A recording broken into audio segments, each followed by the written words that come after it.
A partir de los artículos 198 de la Ley Criminal en adelante viene el tema de los términos judiciales. ¿Qué quiere decir? Si la ley no fija ningún término, se entiende sin dilación, o sea, lo antes posible.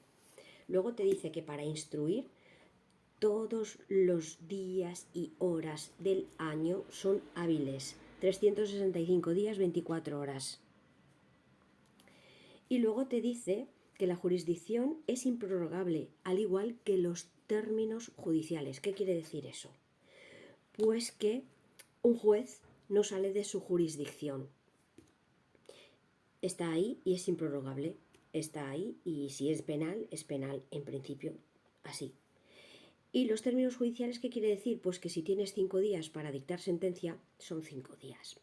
Que luego la ley haga otra cosa, pero bueno, a nivel examen hay que sabérselo. Entonces los términos judiciales son improrrogables. Y luego te comenta el artículo 203 que el plazo para dictar y firmar las sentencias en un proceso penal ordinario, que es el gordo, son 3 días. Sin embargo, en un abreviado son 5 días. Pero luego viene una controversia. Porque en los delitos leves, por ejemplo, depende de qué artículo donde estás, o son, mira, te digo más, en los delitos leves o faltas, en principio aquí, en la parte penal, es el mismo día o al día siguiente.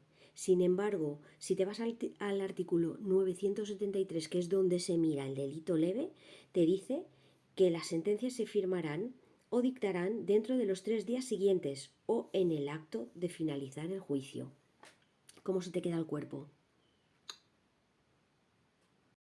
Ahora, si hablamos de los autos y los decretos, son como los actos de comunicación, notificaciones, citaciones y emplazamientos. En esos 5 casos se dictarán y firmarán en el día siguiente. Y los actos de comunicación se practicarán lo más tarde al día siguiente. Evidentemente, si es fuera de nuestra ciudad, ya se realiza el famoso exhorto y ya esos ya van por su cuenta, que ya sabemos que tienen otro día y tal.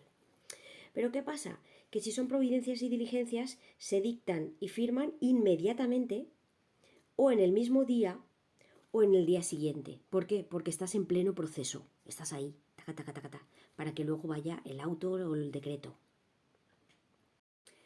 A partir del artículo 211 habla de los recursos y te dice la ley que el recurso más pequeñito que se le puede interponer a un juez se llama reforma. Pero sin embargo, si estás en un tribunal, es un magistrado y a ese, aunque es lo mismo, se le llama súplica. Y esos recursos consisten en que quieres que cambie su resolución en ese preciso instante en el que estáis en el juicio oral. En ese momento, si estás ante un juez, reforma. Y si estás ante un magistrado, súplica. Es lo mismo y tienes 3 días para interponerlo. Vale. Luego la ley nos dice que si es para los LAG, el más pequeñito es una reposición. Y le sigue al más fuerte, que es una revisión. Vale. También 3 días para interponerlo. Por lo tanto, un juez o un magistrado vería su propio recurso de reforma o de súplica respectivamente y lo resuelve al instante. Sin embargo, si es un LAG, el de reposición, que es el flojito, lo ve el mismo LAG y lo resuelve él mismo, pero si es de revisión, ya es contra un decreto. Y ese que pasa que tú se lo presentas al LAG, pero el LAG está obligado a subírselo a su jefe, que es el juez. Entonces el juez es el que resuelve ese recurso de revisión de los LAG. En el caso de que estamos ante un juez o magistrado, cuando se interpone un recurso ya es sobre un auto y se llama apelación. Y ese sí, se lo presentas ante el juez o magistrado que ha cometido ese delito. entiéndeme, digo que ha cometido ese delito porque tú no estás, digamos, a favor de la resolución que te está dando en ese auto. Entonces, como no estás a favor, si es ante un juez es una apelación y si es ante un magistrado también es una apelación. En este caso no varía. Lo que sí que es, lo que hay que tener en cuenta es que en estos casos el juez y el magistrado pasan ese recurso de apelación a su superior. Y luego hay otros recursos como es el de casación y el de queja. El de queja es cuando no te admiten apelación y va directo al de arriba.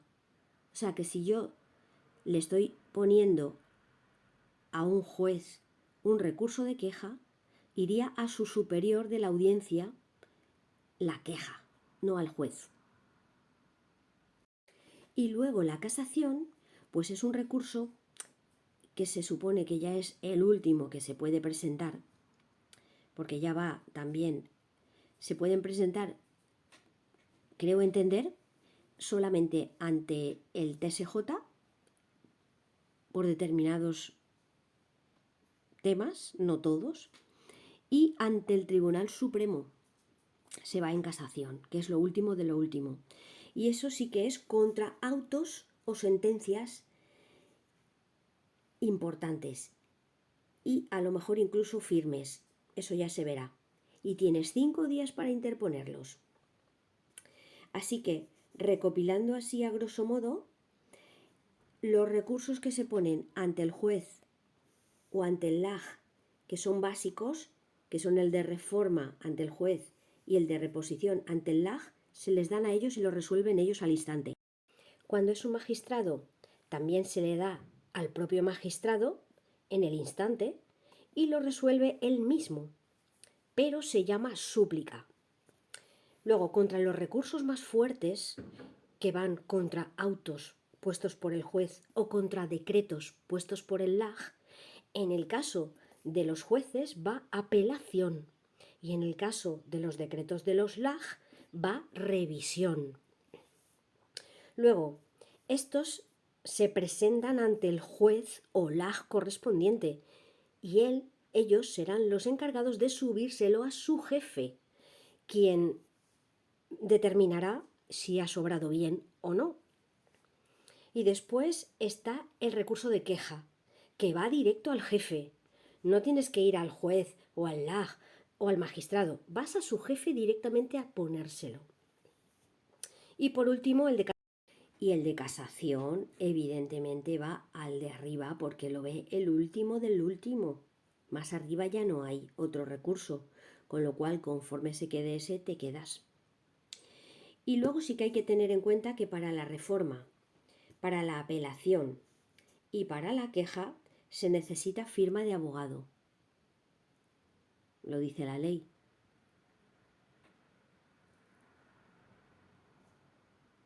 Ya no sé nada más. Algo importante a tener en cuenta es que en el tema del recurso de casación tienes 5 días para interponerlo, pero desde que tienes la sentencia o el auto en tus manos. Sobre esa sentencia y ese auto preparas el recurso de casación. Ahora, en tema de apelación hay un tema importante. Contra los autos importantes se presenta la apelación y tienes 5 días para interponerla. Pero ¿qué pasa? Lo ve el juzgado superior al juez de instrucción, ¿vale? Eso ya estaba claro, que sería la audiencia provincial. El jefe de todos los juzgados, tanto del partido como de la circunscripción de la provincia, es la audiencia provincial. Y solo ve civil y penal, porque si fuese contencioso y social se iría al TSJ, ¿vale? Bueno, pues en delitos leves o faltas, para apelación es un día solo. O sea que en el delito leve, si vas a interponer un recurso de apelación, tienes un plazo de un día, según la norma general del penal, que estamos como antiguamente en un ordinario. Pero si te vas a los delitos leves al artículo 976, automáticamente te dice que tienes 5 días para interponer apelación en el delito leve. Entonces habrá que tener en cuenta cómo te lo preguntan en el examen. Luego en los artículos 213 y 218 te habla del recurso de queja. El recurso de queja se interpone en cualquier momento mientras estuviera pendiente la causa. Ojo, cabe contra autos que no quepa apelación. O sea, cuando no te dejan poner apelación ni casación, ¿vale? Y por otro lado, contra el que inadmite a trámite la apelación. ¿Esto qué quiere decir? Pues si un juez te tira atrás que pidas un testigo, tú quieres interponer un recurso de apelación y te dice no te lo voy a interponer porque no me da la gana. Entonces existe la posibilidad de queja. No sé si puede hacer algo, pero bueno, vas al superior directo a decírselo, de chivato. Es importante tener en cuenta que la apelación existe en ambos efectos y en un solo efecto. ¿Qué quiere decir en un solo efecto? Pues que la causa se sigue. Si en un juzgado un juez pone un auto y en ese auto se pone una apelación contra ese auto, automáticamente, si es en un solo efecto, que es el 95% de los casos, el juez sigue trabajando. O sea, admite esa apelación, se la pasa a su superior, pero sigue trabajando. Ahora, en ambos efectos, ¿qué quiere decir? Que la causa se paraliza. Admite esa apelación, se la pasa a su superior y le envía toda la documentación al superior, porque hasta que no termine el superior de resolver si es ese auto válido o no, no sigue la causa adelante. Entonces eso es en ambos efectos, se paraliza. Entonces, cuando es apelación en ambos efectos, el juez pasa toda la documentación y el recurso de apelación a su superior para que valore. Y emplaza a las partes que han recurrido para que vayan a ese tribunal a ver cómo queda su recurso de apelación. O sea, envía toda la documentación y emplaza a las partes. Vale. Pues en el Tribunal Supremo, según esta ley de 1882, tienen un plazo de 15 días para personarse las partes que han puesto apelación. Eso es falso. Porque al Tribunal Supremo no se le va con apelación, jamás. Pero bueno, si te lo preguntan en un ordinario de sumario en 1882, sí. Entonces lo normal son 10 días para personarse en el Tribunal Superior de Justicia, TSJ, Audiencia Nacional o Audiencia Provincial. En este caso concreto, se emplazaría a esas partes que han presentado el recurso de apelación al TSJ o a la Audiencia Provincial. Depende si es civil, penal, contencioso o social, ¿vale? Entonces, ¿qué pasa si pasan esos 10 días y no se ha personado nadie? Pues consideran de que no tenías tanto interés en ese recurso. Entonces, ¿qué hacen? Pues el LAG de ese tribunal pone un decreto que se llama desierto. ¿Y qué pasa? Que cabe recurso de revisión frente a ese desierto. O sea, considera recurso desierto, se llama tal cual, y cabe revisión, porque es el LAG el que lo ha puesto. Se archiva, se envía todo al juez que lo llevaba y ya está. Una cosa importante, se ve así en el artículo 222 de la Ley CRIM. Resulta que en toda la fase de instrucción, en toda, se interpone el recurso de reforma primero. Tienes 3 días y luego el juez resuelve en 2. Si te lo deniega, cabe apelación en 5 días. En toda la fase de instrucción. También cabe la posibilidad de poner reforma con subsidiario de apelación, que digamos en ese sentido te ahorras 2 días o más, porque son 3 días para interponer reforma, 2 días para resolver el juez y luego 5 días para poner apelación. Si te lo deniegan, claro.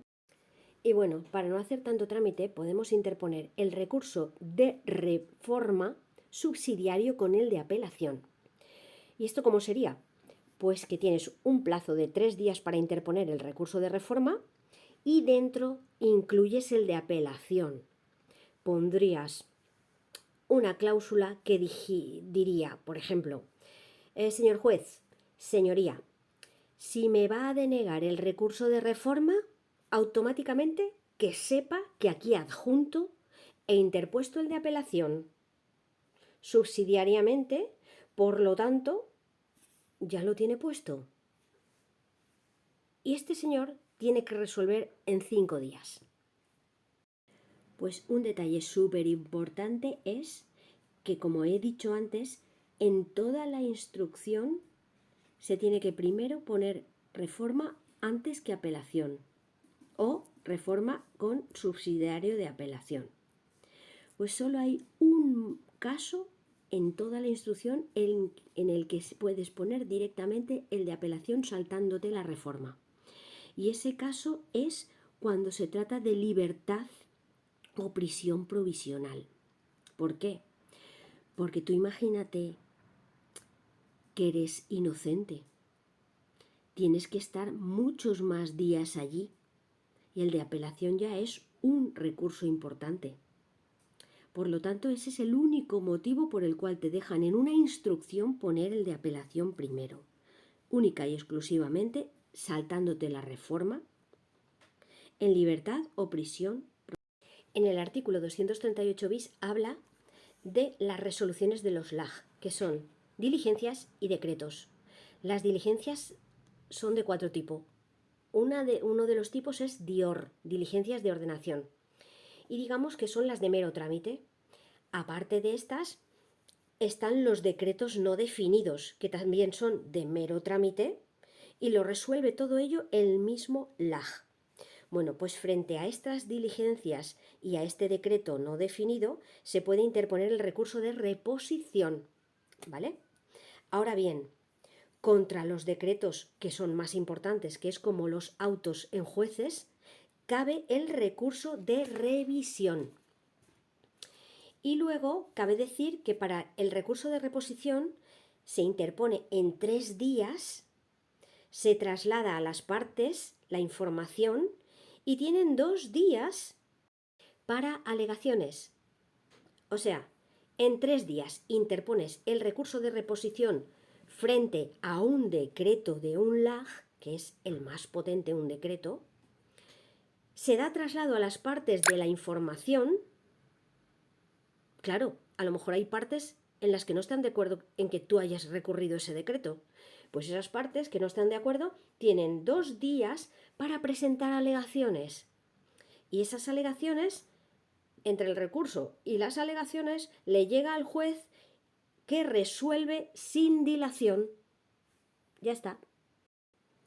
El recurso de reposición lo interpones en 3 días. Das traslado a las partes para que te aleguen en 2. Y el juez resuelve sin dilación. Pero si es el de reforma, que es el de los jueces, el bajito suave de los jueces, tienes 3 días para ponerlo y el juez directamente tiene 2 días para resolver. Nada de que las partes tienen un plazo para interponer alegaciones ni nada. Nada. Y según la LECRIM, contra el decreto del LAG que resuelva el recurso de reposición, que es el suave, no cabe recurso. Pero si estamos hablando que en civil, que es una ley supletoria, aquí cabe recurso de revisión, el suave contra el fuerte. El artículo 238 ter nos dice que el recurso de revisión, que es el fuerte del LAG, lo resuelve el juez o el magistrado jefe del LAG en los mismos plazos que el de reposición, o sea, 3, 2 y sin dilación. 3 días para interponerlo, 2 para alegaciones y sin dilación resuelve el juez por auto. Ese auto no cabe recurso. Y luego ya pasamos a las costas procesales. Las costas procesales es lo que vale un juicio. Si es de oficio lo paga el mismo juzgado, que es cuando a lo mejor pones una demanda, me han robado y lo dejas ahí puesto y ya no haces nada más al respecto, no quieres presentarte. No quieres presentarte en el juicio para nada. Simplemente has dicho que te han robado un bolso, por ejemplo, y se queda así la cosa. Pues si genera algún tipo de costas lo paga el mismo juzgado de oficio. Pero luego está cuando sí que dices, no, me voy a buscar un abogado y un procurador porque voy a plantear una querella contra fulanito de tal. En ese sentido, si tú tienes la razón y condenan a fulanito de tal, ese fulanito paga a tu abogado, a tu procurador y a los peritos o las personas que hayas contratado con la finalidad de demostrar que ese te ha hecho algo.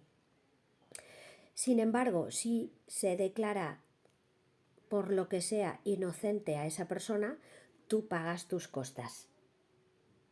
Lo pagas todo tú, porque se considera calumnia, posiblemente, o no han encontrado nada. Ahora, ¿qué suele pasar? Pues que el delincuente está a dos velas. O todas sus posesiones las ha puesto a nombre de otro para que no le quiten nada, o no tiene nada, así sin más, y no hay dónde rascar. ¿Qué pasa en este sentido? Pues que pagamos todos, el Estado. La administración es la que se encarga de todas las gestiones, todas las diligencias, todos los pagos, todos los peritos, todos los abogados, los procuradores, todo. Y todos esos gastos que ha conllevado ese juicio. El Estado, la administración, nosotros. Y no se queda con una deuda él para que la pague posteriormente. No. Y si consigue trabajar y hacer algo, le puedan ir quitando poco a poco. No. Lo pagamos nosotros. Todo. Y lo fuerte es que encima queda absuelto de todas las costas. ¿Por qué? Porque dicen que como no tiene nada, ¿qué va a hacer el pobrecillo, verdad? ¿Qué va a hacer? Sin embargo, si tú tienes poco y estás diariamente sacándote lo que puedes, currándotelo, te quitan más impuestos por aquí, más impuestos por allá y entre todos lo pagamos. Pues así está la ley. El artículo 239 es el que nos dice que las costas se ponen o se resuelven al finalizar el juicio, normalmente en la sentencia. Ahí es cuando se dice que ya ha terminado todo, qué es lo que ha costado el procedimiento y todo, y quién lo tiene que pagar. También en los autos de sobreseimiento y archivo, que ponen fin también a la causa. En esos dos sentidos, ahí es cuando se ponen las costas. Y por último, digo por último porque viene antes del sumario, que es el artículo 252 de los que vamos a estudiar, porque hay unos cuantos más, pero son de mera lectura. En el 252, que se modificó en el 2023, se dice que los tribunales remitirán a través de los documentos electrónicos a los registros de, que esta es la parte importante, registro central de penados, registro central de medidas cautelares y registro central para la protección de las víctimas de violencia doméstica y de género. Ahí se remiten todas las informaciones de sentencias firmes o de medidas cautelares que deban de tomar los demás organismos con respecto a los delincuentes que están por la calle, por poner un ejemplo. También en esos registros anotan los autos en los que se declara la rebeldía del posible procesado. Imagínate que no lo encuentran, pues lo anotan y les salta luego a la policía una alarma en la que te indica que esta persona está en búsqueda y captura. son cosas de esas. Y luego hay otro registro que se llama Central de Penados. En ese es donde los penados quieren cancelar los antecedentes penales después de haber pasado el tiempo correspondiente de que se les haya otorgado. Bueno, pues ahí hay que tener en cuenta en este artículo que hay 4 tipos de registros importantes a tener en cuenta. No hay nada más así importante.